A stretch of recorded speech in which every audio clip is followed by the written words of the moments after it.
increasing trend of repeat entrepreneurs and founders that are just surveying the landscape of all things that seem like they're trending up and to the right, and then pouncing on those opportunities with like a track record, funding ready, team ready to go. I see less of that in terms of them just saying, oh, somebody else is doing it, so I'm going to jump on it.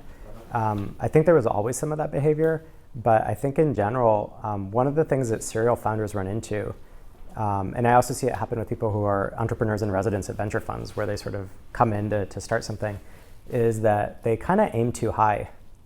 They say, well, my first company was a $100 million exit, so I need to do $1 billion exit, and so I can only look at $1 billion ideas.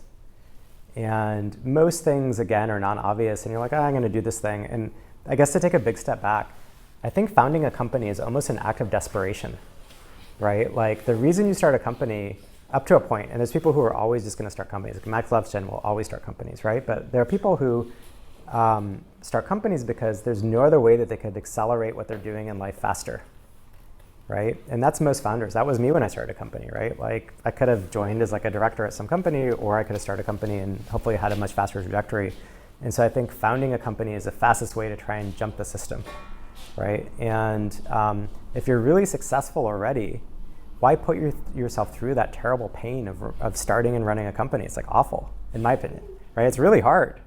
And so I think, many serial founders are like, oh, in order to make this worth it for me, I need to do something so massive. And then they get kind of frozen trying to find that massive thing instead of just screwing around with something interesting. Or alternatively, just saying, you know what, I'm going to build this niche thing and see how it grows, because again, it's going to be kind of non-obvious up front. So you have to have that willingness to dig around, and second-time founders sometimes don't have it. Entrepreneurs in residence very often don't have it because they're sitting with a bunch of venture capitalists who are going to be more risk-averse in terms of the way they assess new business ideas. And they should be. I mean, that's kind of their job.